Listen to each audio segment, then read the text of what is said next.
La ética personal y la ética política son conceptos diferentes. El primero se refiere más a la moral, a aquellas acciones y decisiones que tomamos en base a nuestro beneficio, nuestra opinión o el momento en el que estamos viviendo.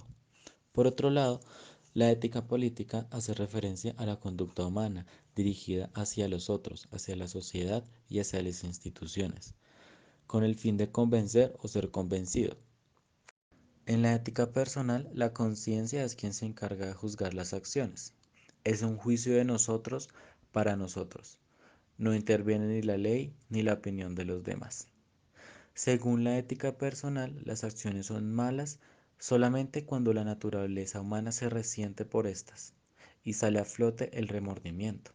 El remordimiento es el resultado de que nos hemos lastimado por las acciones que hemos hecho.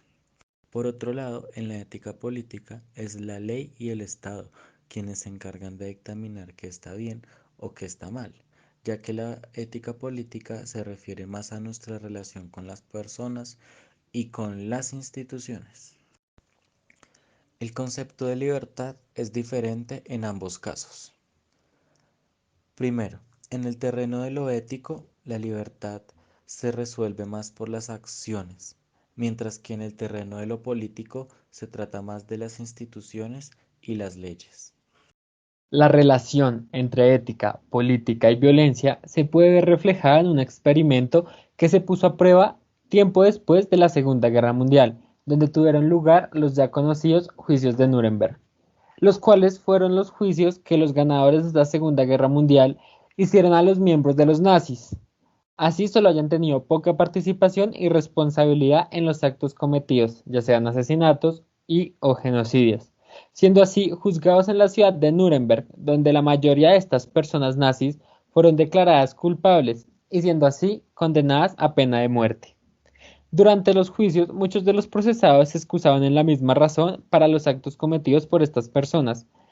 Yo tan solo seguía órdenes, así decían muchos de estos procesados. Ahí es donde se generaron ciertos cuestionamientos. ¿Puede una persona, ya sea buena, cumplir órdenes, convertirse en un asesino, un genocida, etcétera? Siendo una pregunta que todos los psicólogos de la época se preguntaban. De no ser así, hasta 1963, Stanley Milgram, psicólogo de la Universidad de Yale, decidió hacer un experimento para comprobar eso, la cual lo llamó experimento de Milgram, donde habían 40 voluntarios, separados en dos grupos. 20 de ellos hacían preguntas, mientras que los otros 20 las respondían. A los que hacían preguntas se les dio una máquina donde cada vez que una persona respondiera mal, tendría que apretar un botón que daba descargas eléctricas cada vez más fuertes a las personas que tenían que responder. Los dos grupos no se podían ver, pero sí se podían escuchar. Por lo cual, el grupo que tenía que responder las preguntas gritaba, obviamente, falso, para que las personas que hacían las preguntas pensaran que realmente estaban haciendo daño a alguien. Sin embargo, un 65% de los participantes acaba apretando el botón con la descarga más fuerte, siendo un experimento por razones éticas muy polémico, donde se demostraba que el ser humano ante una autoridad prefería causar daño a otro que recibir el mismo o algún otro castigo.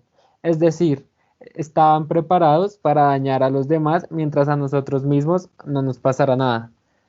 Con eso, gracias a estos experimentos, llegó a la conclusión de que los seres humanos están dispuestos a acatar cualquier orden de una autoridad.